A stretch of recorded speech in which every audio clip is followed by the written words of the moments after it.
I was a child destined to rot in an orphanage, yet I was mistakenly brought into a billionaire dynasty and lived as the heir for 20 years. The real son, the one I replaced, was crushed under our feet in a wheelchair while I effortlessly stole his birthday cakes, his parties, and his entire future. Even my parents and Isabella were nothing more than puppets I could manipulate at will.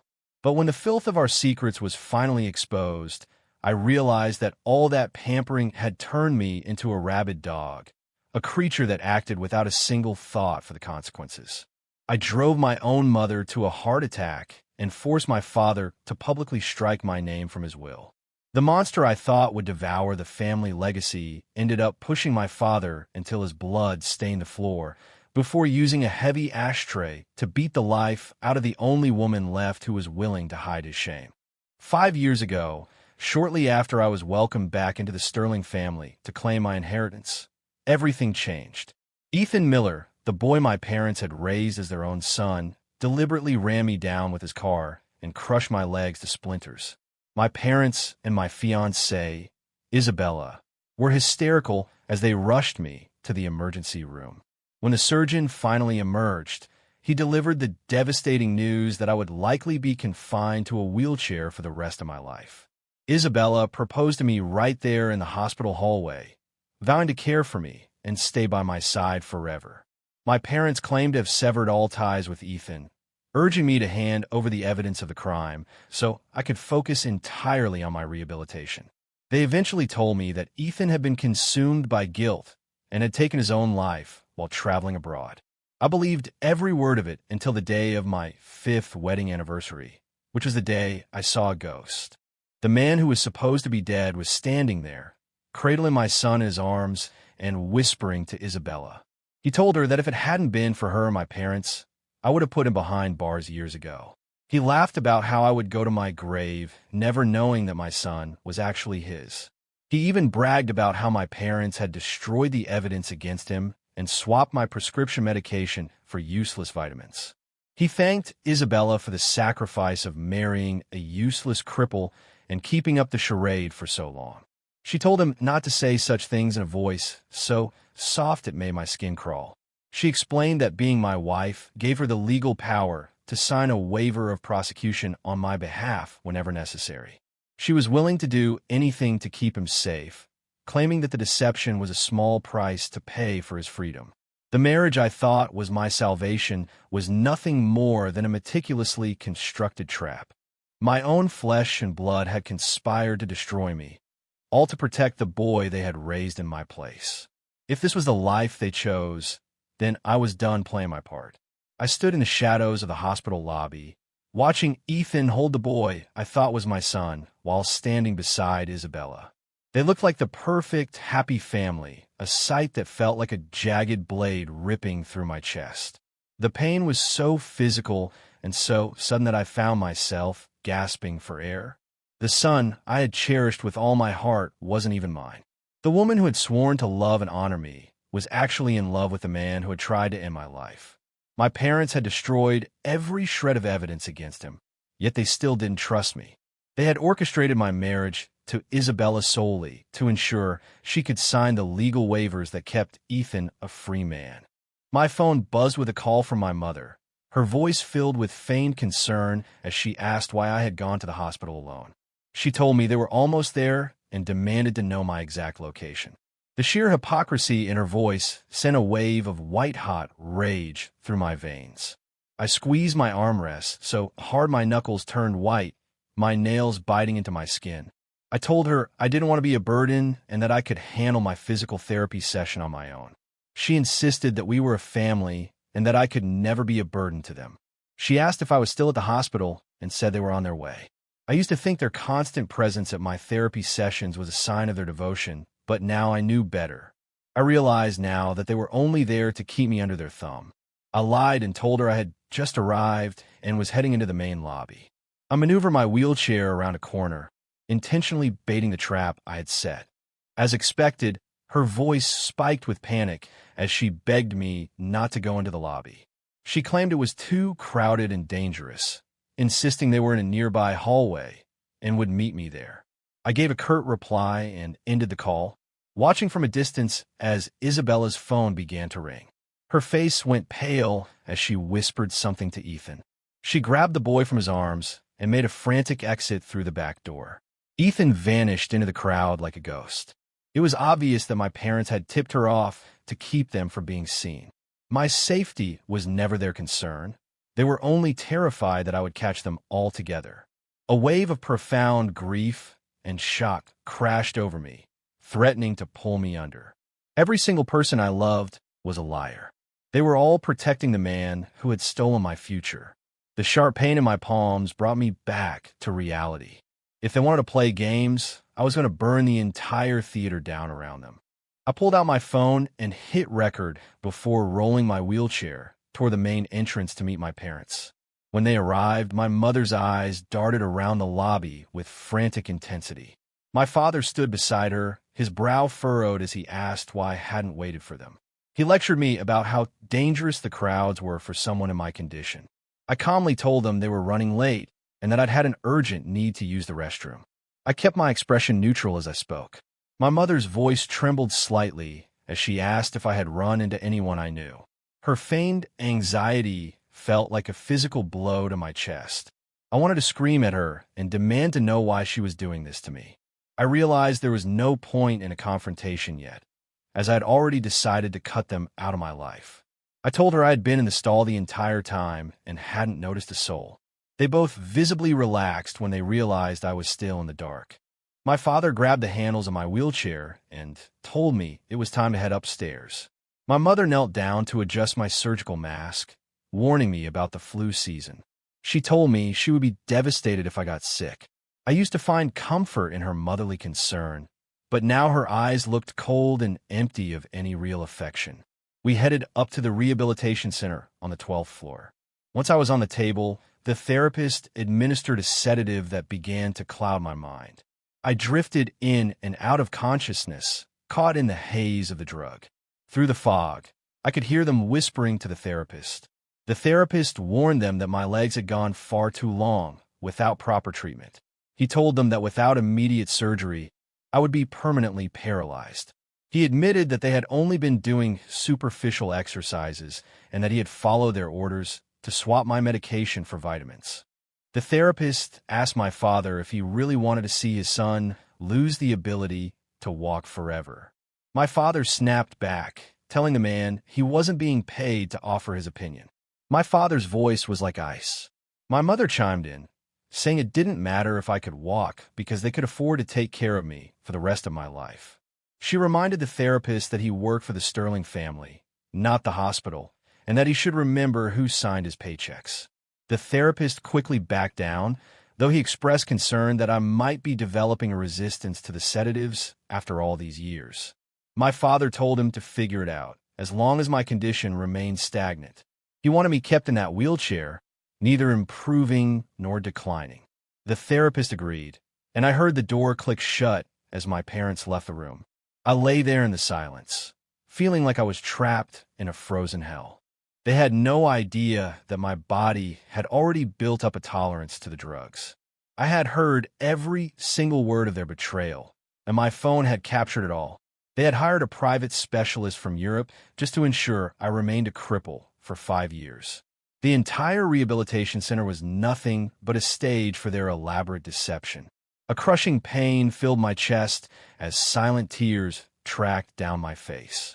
When the session was over, my parents put on their usual act of being doting, careful caregivers as they wheeled me out. Isabella, who had been cuddling with Ethan just hours ago, was now at the front door wearing an apron and a fake smile. She greeted me with a bowl of chicken soup, claiming it would help me recover faster. She looked so convincing, playing the part of the devoted wife she had promised to be. If I hadn't seen her with Ethan and heard their plans, I would have fallen for her performance all over again. Now, her smile looked like a grotesque mask. She didn't love me. She loved the monster who had put me in this chair. She had sacrificed 5 years of her life to a fake marriage just to protect him. I looked at the boy on the sofa and realized with a jolt that he had never once called me dad. Isabella always made excuses for him, but now the truth was clear. He didn't call me father because I wasn't his father. During dinner, my mother's eyes welled up as she looked at the food. Isabella immediately asked her what was wrong.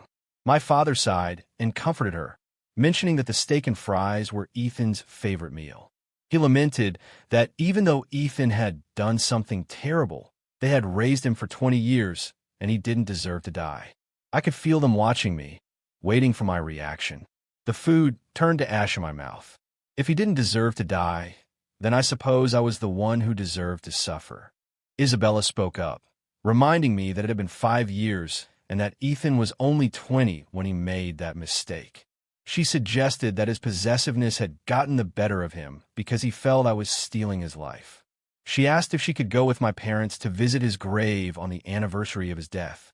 She watched me closely, as if expecting me to explode in anger. I told them they should go, noting that he had spent more time in that house than I ever had. I said it was only natural for them to still have feelings for him. Isabella relaxed and praised my kind heart, saying she knew I wouldn't hold a grudge against a dead man. My mother wept, calling me a good son and praising my understanding nature. I kept my head down, letting my tears fall into my bowl so they wouldn't see. They knew I was their biological son, yet they still treated me like this. My stomach twisted in knots as I excused myself, claiming I wasn't feeling well. Isabella brought me some medicine, her eyes filled with a pity that made me sick. When I remained silent, she simply brought warm water and a towel to wash my face. For 10 years, she had made me the center of her world. She had even publicly rejected Ethan when he confessed his feelings for her. I realized now that she never loved me. She was only in love with the Sterling Industries fortune. To her, marriage was a business transaction, nothing more. Once she and the boy were asleep, I quietly took her phone from the nightstand. The passcode was Toby's birthday. Her messages were mostly with me and my parents, appearing perfectly normal on the surface. I scrolled through everything, but found nothing until I checked her Instagram. That was where she kept her second private account. It was a private account with only one follower and one person she followed. It was Ethan. Ethan had messaged her, complaining about having to hide for 5 years. He knew I had no evidence left and felt safe under their protection. He mocked my disability and demanded to know how much longer their son would have to go without knowing his real father. Isabella told him to be patient, claiming that she and my father were working on a permanent solution. They had smuggled Ethan back into the country days ago. They had given him a new identity and even set him up with his own real estate firm. The date 5 days from now wasn't the anniversary of his death. It was the grand opening of his new company. My hands shook as I scrolled through his photos, my blood turning to ice. While I was suffering, Ethan had been living a life of luxury in London. He was even wearing custom suits from our family's own fashion line. He was living in a Sterling Industries estate, and every business trip Isabella took was actually a secret getaway to be with him in London. My parents were in the photos too, looking happier than I had ever seen them. It was the final proof that they were the real family, and I was the outsider. I was nothing more than an intruder in their perfect world. I fought back tears as I screenshotted every single photo. I switched back to her main account and noticed she had changed her bio. It used to say waiting, which she told me referred to my recovery. Now, it simply said reunion. I finally understood that she had never been waiting for me. She was waiting for Ethan, and reunion was her celebration of his return. I put the phone back and stepped out onto the balcony to make a call. I booked a one-way ticket to Switzerland, scheduled for 5 days from now. 5 days was all I needed to dismantle 5 years of lies. I lay in bed and stared at the ceiling until the sun came up. At lunch the next day, a notification appeared on my phone. Isabella caught a glimpse of it, and her face went white. She asked me what account I was closing, but I just locked my phone and acted like nothing was wrong. I told her I was just updating an expired debit card. She was about to press me for more details when her own phone started ringing. She claimed there was an emergency at the office and rushed out. I just nodded and watched her go, knowing exactly where she was really heading. Toby started throwing a tantrum, wanting to go with her. My parents stepped in and promised to take him to the park instead. Once Isabella was gone, I was finally alone. I was getting ready to leave when a message request popped up from Ethan. He asked if I had heard everything at the hospital. He bragged that my wife and my son both belonged to him. He told me that the moment the doctors said I might be infertile, my parents had chosen him over me. He claimed they had encouraged Isabella to be with him just to produce an heir. He called me a pathetic joke and said they were the real couple. He taunted me about the new company my parents had bought for him. His only regret, he said, was that he hadn't paralyzed me sooner. Every word felt like a physical blow. They had discarded me simply because they thought I couldn't provide them with a biological heir. It explained why Isabella was so eager to have his child. I saved the messages and pulled out her marriage certificate. I found the legal waiver she had signed in the back of her nightstand. I took all the documents and went straight to my lawyer's office. My lawyer warned me that the messages weren't enough on their own. He also confirmed that a waiver signed by a spouse was usually legally binding. But when he looked at our marriage certificate to start the divorce papers, he froze. He told me the document was a forgery. My world shattered in an instant. Ethan was right. I was nothing but a fool, a puppet in their twisted game. Then, my lawyer's expression changed. He realized that if the marriage was a sham, then the legal waiver she signed was completely worthless. He told me this was a clear case of obstruction of justice and criminal conspiracy. I felt a surge of hope and told him to file the charges immediately. I took an Uber to a different hospital for a second opinion. When the doctor told me my legs could be fixed, I broke down in tears. He explained that the accident had caused a treatable blockage that resulted in temporary infertility. A simple surgery was all I needed to fix it. He also told me that because my legs hadn't suffered further trauma, surgery could actually restore my ability to walk. The doctor remarked on how well my family must have cared for me to keep my legs in such good condition. He had no idea that their care was actually a calculated attempt to keep me paralyzed. I felt a bitter irony at his words. He didn't realize that my family was the reason I was in that wheelchair to begin with. They weren't my family anymore. As I left the hospital, Ethan sent me another photo. It was a picture of Isabella leaning on his shoulder, holding their son, with my parents smiling happily beside them in a massive mansion. On the wall behind them was a framed quote about the importance of family harmony, written in my father's own hand. The words felt like a slap in the face. I was never a part of the family they were celebrating. I went home and lay in the dark for hours, staring at the ceiling. I only moved when I heard the housekeeper announce that they had returned. Isabella came into the room and gave me a fake hug, apologizing for being so busy with work lately. She told me they were planning a special party for my birthday. I didn't say a word as she kissed my forehead and left the room. I remembered that my engagement to Isabella had been announced on my birthday 5 years ago. That was the day Ethan lost his mind and decided to run me down. I had felt like a stranger in my own home ever since. Ethan was always the star of our joint birthday parties, charming guests I didn't even recognize. He once told me that I was just a charity case from an orphanage and that I didn't deserve to be there. He always had to be the center of attention. I wasn't surprised to see him at my birthday party, and I felt nothing but cold indifference. He was disguised as a waiter, wearing a mask as he approached me. The look on my family's faces when they realized it was him was priceless. They were terrified that I would recognize him and ruin everything they had worked for. My father hissed at him, asking if he had lost his mind. My mother defended him, saying he just missed his family after being away for so long. She insisted that I wouldn't recognize him in his disguise. Isabella looked at him with a tenderness that made my stomach turn. Ethan whispered to Isabella that it was his birthday too, and that he wanted to cut the cake. She agreed, saying that since I couldn't get up there anyway, he might as well be the one to do it. Right in front of my eyes, Ethan took the knife to the massive birthday cake that was supposed to be for me. He made a cruel joke as he sliced the chocolate figure of me right down the middle. Suddenly, Toby called out Daddy. The boy ran toward Ethan with his arms outstretched. The entire room went silent as everyone turned to look at us. Isabella panicked and quickly intercepted the boy, telling him that the chocolate figure looked just like his father. She looked at me with a forced smile and asked if I was happy to hear Toby calling me Daddy. I just smirked at her blatant lies. She was a master manipulator, which was exactly why my parents loved her so much.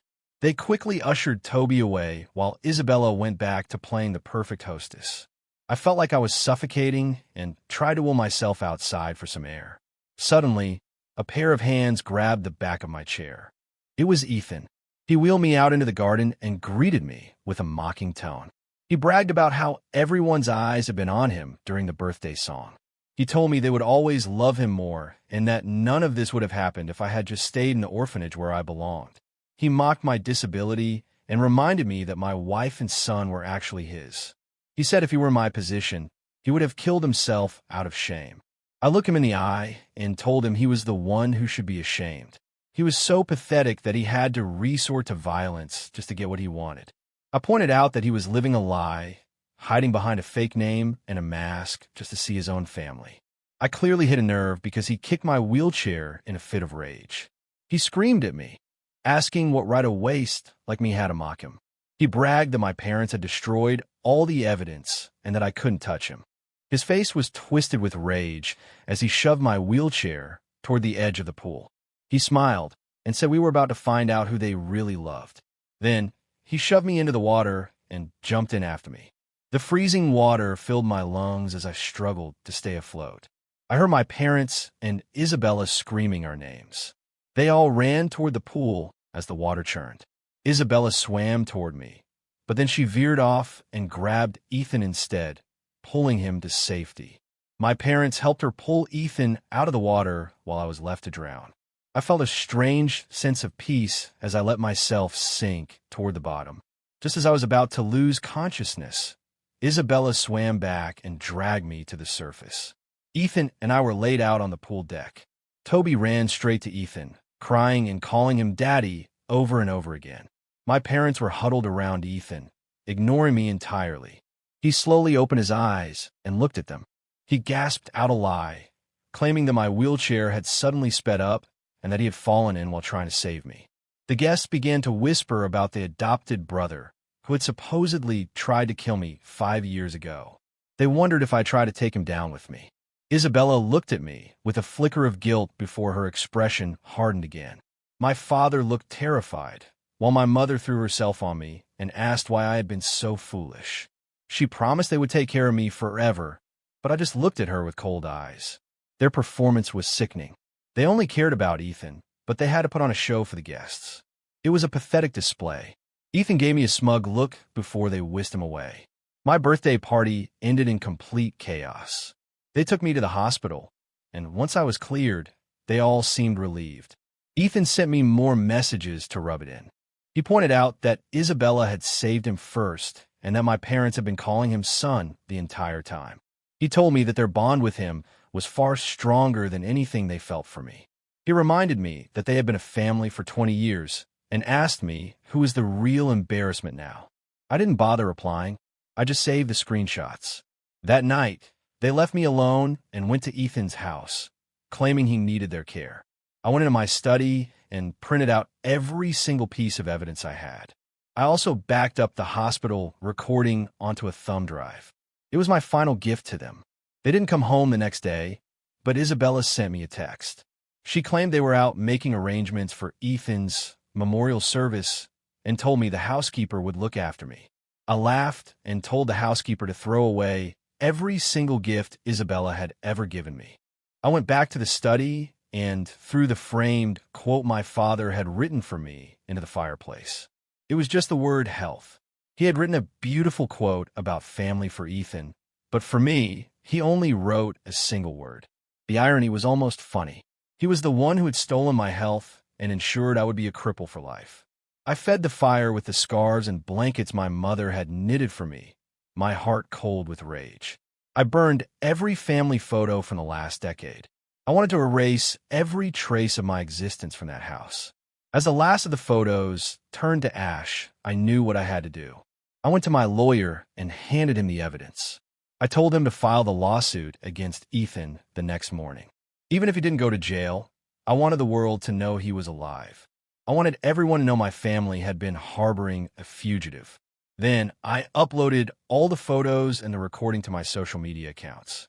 I scheduled the post to go live at the same time. I sent one last message to Ethan, telling him to wait, and see if our parents would come back for me. He took the bait, mocking me and saying they wouldn't be coming home that night. My parents called shortly after, making up some story about a special gift they were preparing and telling me not to wait up. I hung up and mailed a copy of the evidence to the specialist they had hired to keep me paralyzed. I grabbed my ticket and walked out of that house for the last time, never looking back. The next day, during the grand opening of Ethan's new company, my father received a call from the doctor. The doctor warned him that I knew the truth about the accident and that I had likely overheard their conversation in the hospital. My father went pale and tried to call me, but my phone was already disconnected. Ethan tried to pull him onto the stage for the ceremony, but the crowd was already buzzing with rumors.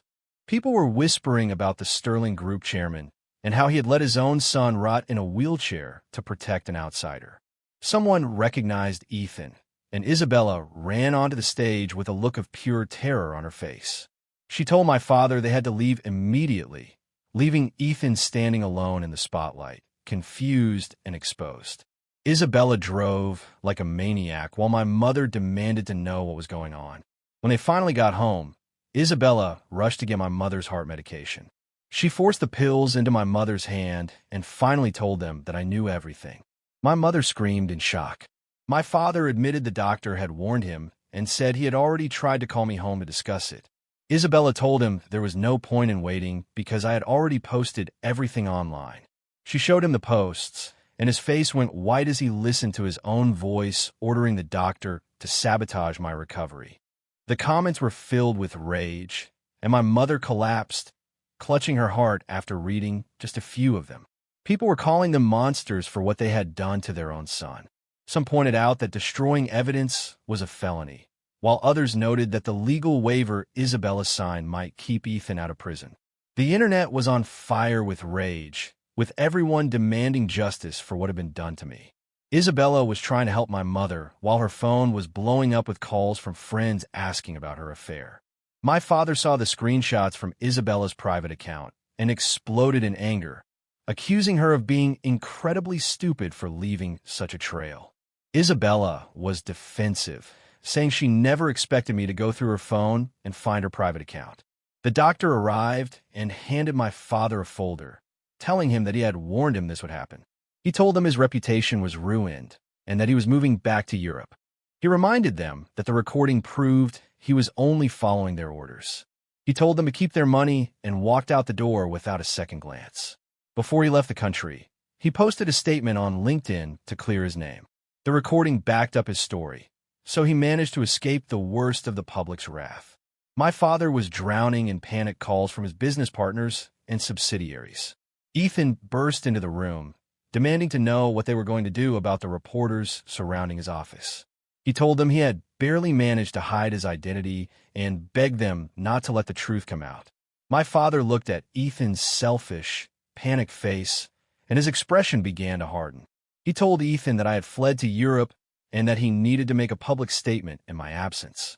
He suggested that Ethan claim he was young and impulsive and that he deeply regretted his actions. He assured him that the legal waiver would keep him out of prison.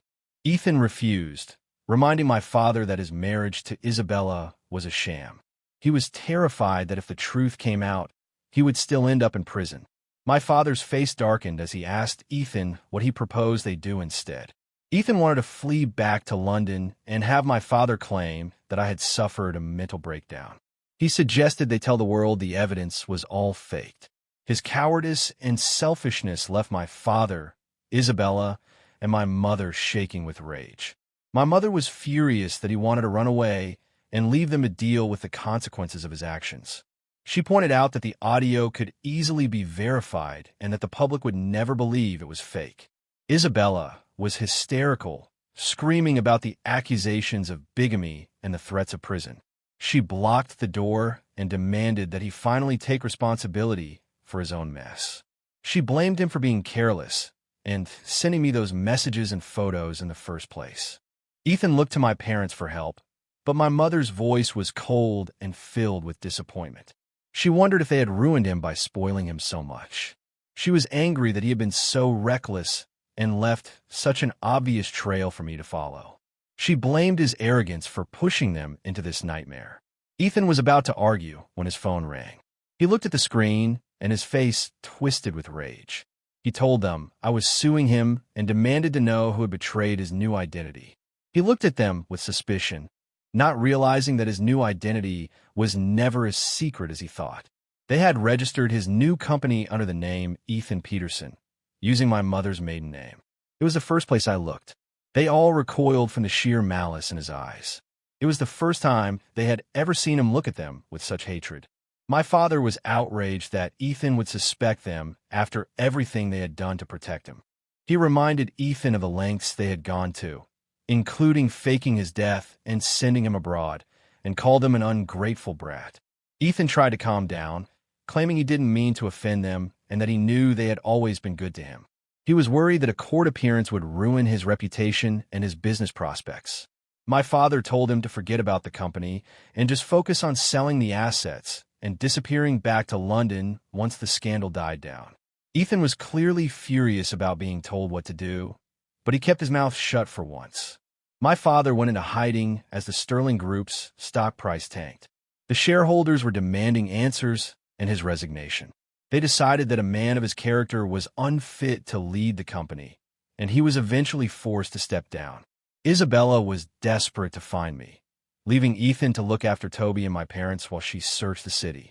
She tried to defend herself by showing her UK marriage certificate to Ethan, but it only made the public backlash even worse. She was branded a gold digger who had played both sides to ensure she would always come out on top. My mother was also publicly shamed for her twisted priorities and for betraying her own son. A video from my birthday party went viral, with people pointing out how strange it was that Toby had called the waiter dad. The truth about the hospital swap and our shared birthday was finally out in the open. People were horrified to learn that the real heir had spent years in foster care, while the imposter lived a life of luxury. Many suspected that Ethan had actually pushed me into the pool, rather than trying to save me. The public didn't buy the story that I was suicidal, noting that no one would choose their own birthday to end it all. It was obvious to everyone that a man in a wheelchair couldn't have overpowered a healthy adult like Ethan. Ethan's lies were quickly dismantled online, with former acquaintances coming forward to describe his history of cruel pranks. Protesters began camping outside our Greenwich estate, throwing trash over the gates and demanding justice. They held signs and screamed for the Sterling family to hand over Ethan and face the consequences of their actions. Isabella finally tracked me down 2 weeks later after I had already undergone 2 successful surgeries. My doctors were confident that I would be walking again within 3 months. Even the fertility surgery had been a success, giving me a second chance at a real life. Isabella looked like a ghost when she finally saw me. She tried to apologize, but I wasn't interested.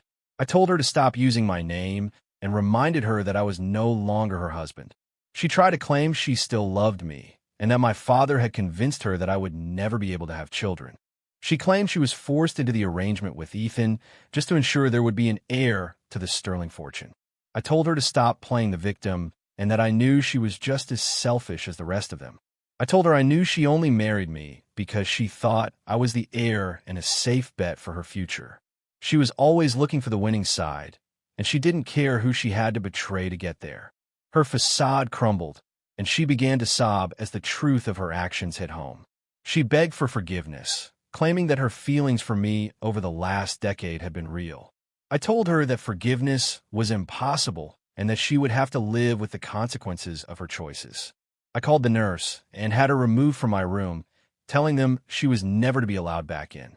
A week later, I watched the live broadcast of Ethan's public hearing from my hospital bed. Ethan was as arrogant as ever, challenging the court to convict him based on what he called fake messages. He demanded to be released, but my lawyer was ready for him. For 2 hours, my lawyer systematically dismantled Ethan's defense with nothing but logic and his own words. He exposed every dirty detail of their plan, including the sham marriage, leaving Ethan with nowhere to hide. Ethan was fuming, but he was no match for my lawyer's wit. My lawyer then turned to the defense team with a mocking smile. He told them that the entire case could be summed up in one word: pathetic. He even asked Ethan's own lawyer to agree with him. The man was so embarrassed, he wouldn't even look up from his desk. The defense lawyer's microphone caught him muttering about how crazy rich people were and how much he regretted taking the case. The courtroom erupted in laughter as Ethan's face turned a deep, bruised purple. It was a satisfying sight. Despite the public humiliation, I knew it wasn't enough. He was still a free man, and that felt like a failure. I never expected that my parents and Isabella would be the ones to finally take him down. After the trial, a dark cloud seemed to settle over the Sterling estate. My father was a broken man, and my mother spent her days in a state of constant grief. My mother begged Isabella to bring me home, but Isabella had to admit that I wanted nothing to do with them. They finally realized that I had erased every trace of myself from their lives. Everything they had ever given me was now nothing but ash. My mother wailed about how much I must hate her and regretted ever listening to my father and Ethan. My father snapped at her, telling her that crying wouldn't change anything. He asked Isabella about my surgery in Europe. He suggested sending me money as a form of compensation, which sent Ethan into another rage. Ethan screamed that I was the one who had ruined their lives and that they shouldn't be helping me. His outburst terrified Toby, and Isabella glared at him as she tried to comfort the boy. She told him that everything was his fault and that they were only trying to fix the mess he had made. Ethan's eyes filled with malice as he accused her of being unfaithful and called her a series of vile names. Isabella attacked him in a rage, but he just slapped her across the face and sent her sprawling to the floor. My father was horrified by Ethan's behavior and asked if he was going to hit him next. Ethan gave a chilling smile and said he would never hit his father, especially since his son was now the sole heir to the Sterling fortune. My father was outraged and told Ethan that I was still his son and that he would never disinherit me. He threatened to call his lawyer and cut Ethan out of the will entirely. Ethan knocked the phone out of my father's hand and crushed it under his boot. He screamed that they were the real family and that he wouldn't let my father give everything to a cripple like me. He claimed he had a right to the inheritance, but my mother pointed out that he had never done anything for anyone but himself. She reminded him of the privileged life he had lived while I was the one who had truly suffered. She told him he should be grateful for the life he had stolen from me. She was disgusted that he had tried to kill me out of jealousy, even after everything they had done to protect him. Ethan accused her of always favoring me and only protecting him out of obligation. His aggression terrified my mother, and she began to gasp for air as she clutched her chest. Isabella ran for the medicine while my father slapped Ethan, demanding to know what was wrong with him. He threatened to kick Ethan out if anything happened to my mother. It was the first time he had ever laid a hand on Ethan, and it was the final straw. Ethan went berserk and shoved my father, who fell and hit his head on the sharp edge of a marble table. My father lay still on the floor, but Ethan just mocked him, telling him to stop faking it. He only realized the gravity of the situation when he saw the pool of blood spreading across the floor. He checked for a pulse and realized my father was dead. He backed away in terror, claiming it was an accident. Isabella returned with the medicine and screamed when she saw my father's body. Ethan tackled her and covered her mouth while my mother tried to crawl toward her husband.